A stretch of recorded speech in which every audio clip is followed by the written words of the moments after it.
मैं शादीशुदा हूँ, हम्म। मेरे 2 बच्चे भी हैं। मुझे मेरी पत्नी ने एक सोने की चेन गिफ्ट में दी थी और हमारे घर के बाजू में एक पड़ोसन थी, जी। उसके गले में भी एक सोने की चेन थी। ठीक है। तो एक दिन वो मेरे से बोली, पड़ोसन। हाँ, हम्म। कि महेश मैं तेरे को एक ये सोने की चेन देना चाहती हूँ। अच्छा। तो मैंने उससे बोला गुरुजी कि मैं नहीं लेना चाहता, ऑलरेडी मेरे पास सोने की चेन है। अच्छा। तो कुछ महीने बीत गए गुरुजी, 2-4 महीने हो गए, वो ज़बरदस्ती करने लगी, मैं मुझे सोने की चेन देना चाहती हूँ। मैंने मना करा, फिर उसने आखिरी में माना नहीं, उसने कि मैं तो तुझे सोने की चेन दूंगी। तो सर गुरुजी सोना था वो, तो कहीं ना कहीं मैं भी उसमें गलत था। वो सोने की चेन मुझे दे दी उसने। ठीक है। मैंने उसको ले भी ली। हाँ। उसके बाद गुरुजी 10-11 दिन बाद थाने में जाके उसने FIR करी कि महेश ने मेरी सोने की चेन चोरी करी है। बड़ी चतुर पड़ोसन है फिर आपकी। देखो ऐसा भी होता है, सबक है दुनिया के लिए कि बेईमानी का, फ्री का कुछ मत लो। हाँ, फिर क्या हुआ? गुरुजी फिर FIR करी, फिर थाने गया, फिर कोर्ट में केस चला और ये सजा पड़ गई है। भोपाल सेंटर में हूँ अभी। कितने साल की सजा तो सर जितनी मेरी उम्र नहीं है इतनी सजा है। कितने साल की? 84 वर्ष में जोड़ी जाए तो 84 वर्ष की सजा है। उम्र अभी 33-34 वर्ष की है। अब जो बाकी की सजा बचेगी वो कौन काटेगा? 84 साल की सजा है आपकी? जी। क्यों? अलग और भी केस होंगे फिर आपके ऊपर? नहीं गुरुजी, एक ही केस है, उसमें 8 धारा लगाई गई है। 376 वाली धारा है, 376 ऑलरेडी। आज तक मुझे भी इतना समय हो गया, उस बारे में मुझे भी पता नहीं है कि ये किस प्रकार से लगाएगा। फिर उसमें 120 भी प्लानिंग की तो धारा आपकी पड़ोसन ने आपने पूछा नहीं कि बहन आपने ऐसा क्यों किया मेरे साथ? गुरुजी इतना मौका ही का मिला, सीधा जेल में आ गया, अभी तक बाहर जाने का मौका ही नहीं मिला। तो बाहर जाओगे तो क्या करोगे? बाहर जाएंगे तो गुरुजी कुछ अच्छा करेंगे कि जिससे अपनी एक पहचान बने। पड़ोसन से मिलोगे कि नहीं? गुरुजी पड़ोसन की तो शादी होगी, बच्चे भी हो गए, वो अपनी मस्ती में मगन है। मगर गुरुजी मेरा ये सवाल था कि यदि उसने वो चेन उसकी सो इच्छा से मुझे दी है और सजा पर मुझे मिली इकल्ले को, तो गलती तो उसकी भी थी ना सर? गलती बिल्कुल थी, उसने दी क्यों? पहली बात तो आपने ली क्यों? अगर कोई जबरदस्ती दे रही है तो फिर क्या करते? अरे जबरदस्ती क्यों लेना भाई, क्यों देना? फिर उससे कारण पूछते क्यों देना है, देने का कारण आपने फिर बताया नहीं कि इन्होंने हमें गिफ्ट किया, ऐसे ही दिया। तो गुरुजी वो सोना अपने मोह हो गया था उससे कि चलो सोने की चेन है ले। हाँ, इसलिए हमने शुरू दिन की कथा में, दूसरे दिन की कथा में आपको बताया था ना कि 5 चीजों में कलयुग रहता है। उसमें बेईमानी से कमाया हुआ धन भी है, सोना। राजा परीक्षित ने भी सोने की मुकुट पहनी थी, वो भी जरासंध की थी, इसलिए उन्हें 7 दिन में मरने का श्राप लगा था। बेईमानी से कमाया हुआ सोना भी नाश करता है। ये बेईमानी के सोने से बचना चाहिए। सोने में, बेईमानी के सोने में कलयुग का वास होता है, शास्त्र कह रहे हैं इस बात को। गुरुजी और यही सवाल था, तो एक तरफा ये सजा क्यों मिलती है? अब देखो, ये पड़ोसन से उसका आपका पिछला कोई रहा होगा हिसाब, तो उसके चक्कर में आप आए। पिछले जन्म में रही होगी आपकी कोई आपने पिछले जन्म में उसका बिगाड़ा होगा कुछ, तो उसने इस जन्म में हिसाब चुकाया।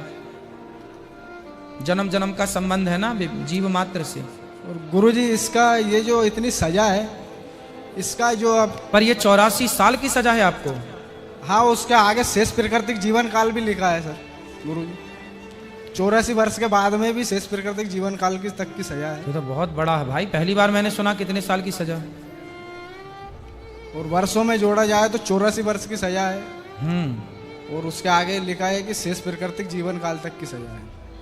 अभी हाईकोर्ट में केस लंबित है, फाइनल हियरिंग के लिए लगा हुआ है। चलो भगवान करे ठीक हो जाए। बहुत बड़ा अपराध नहीं है, सोने की चैन का अपराध है। लोग तो कितने सोने की चैन खींचते हैं रोज। अब कोई और? जी गुरुजी। अच्छा, बलात्कार भी आप पे लगा है? जी वही तो बताना चाहता हूँ मैं सर, वो एक माध्यम बना के मैंने आपसे उस चीज को बोला है। तो उसने बलात्कार का केस भी आप पे लगाया? हाँ वही लगा है, 376 76 का केस लगा अच्छा, है। और वो भी 3। 3। तो ये केस सही है, आपने बलात्कार किया? नहीं सर, बलात्कार नहीं करा मैंने सर, गुरुजी आपको वो बताया उसकी स्व इच्छा से। अच्छा, उसकी इच्छा से आप उसके पास गए जी और उसका शोषण किया। जी। तो फिर जब किया है तो फिर उसने लगा दिया, तो फिर शादी, अच्छा आपकी ऑलरेडी शादी हो चुकी थी? हाँ गुरुजी मेरी। तो आपकी जब लुगाई थी तो काहे दूसरे के पास गए थे? तुम्हारी मती मारी गई थी, ठीक तो है? 84 साल की सजा। तो गुरुजी मैंने तो मना करा था, वो जबरदस्ती माना ही नहीं, तो फिर मैं क्या करता?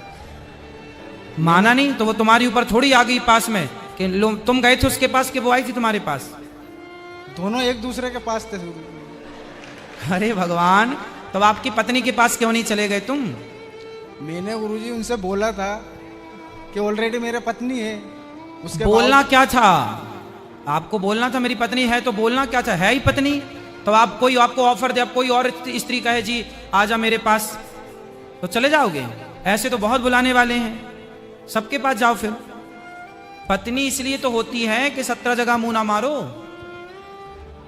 इसलिए तो शादी होती है। अब शादी हो गई, बच्चे हो गए, पत्नी है, फिर भी आप पड़ोसन के पास गए। गुरुजी उनकी इच्छा से गए थे ना हम तो, उनने बोला था। तो भाई उनकी गलत मुझे ठहराया गया। आप गलत इसलिए हैं क्योंकि आप शादीशुदा हैं, आपका विवाह हो चुका है, फिर भी आपने किसी पराई स्त्री से संबंध रखा, तो सजा तो है। हाँ, ये इस चीज को मैं मानता हूँ गुरुजी, गलत हूँ। हाँ। और इस गलती को एक्सपेक्ट भी करता हूँ, मगर सजा एक तरफा क्यों? हाँ, उसको भी सजा मिलनी चाहिए कि भाई तुमने भी तो किसी पुरुष का शोषण किया है। हाँ, गलती तो उनकी भी है ना। तो तुमने केस नहीं लगाया उस पर? केस कहाँ से, अभी बाहर मौका ही नहीं मिला गुरु। फिर गलती आपकी मानी जाएगी क्योंकि आपका विवाह हो चुका था। और नहीं तो इसलिए कहता हूँ, राम जी के पास सूर्पनखा भी तो आई थी ऐसे ही, आप बहुत सुंदर हैं, हमसे ब्याह कर लीजिए। राम जी भी उसके चक्कर में पड़ जाते तो। इसलिए राम जी ने मैसेज दिया आप जैसे लोगों को कि समाज में बहुत सारी स्त्रियां आएंगी जो कहेंगी आ जाइए हमारे पास, हम आपको प्यार करती हैं। ऐसी स्त्रियों के पास कदापि नहीं जाना, विवाह करके अपनी पत्नी जैसी है वो अच्छी है उसी के पास रहना। पर नारी पैनी छुरी, पर नारी पैनी छुरी, 3 तरफ से खाए, धन हरे यौवन हरे और घोर नरक ले जाए। पराई औरत से बच के रहना रे बाबा, लोक परलोक दोनों बिगड़ता है। रावण जैसों का सत्यानाश हो गया, रावण जैसों का पराई स्त्री के कारण क्या हुआ जी, सर्वनाश हुआ। अब आपने भी वही गलती कर दी। गुरुजी हम तो तुच्छ इंसान है, छोटे से गलती तो होगी, तो फिर सजा भी तो है। चलो भगवान आपको हाई कोर्ट में आपका केस से जल्दी आप उससे मुक्त हों और सही हो, आप जल्दी से मुक्त हो जाएं, रिहाई हो आपकी, यही प्रार्थना। जो YouTube पर जुड़ रहे हैं प्रश्नोत्तरी सब तक पहुंचाएं।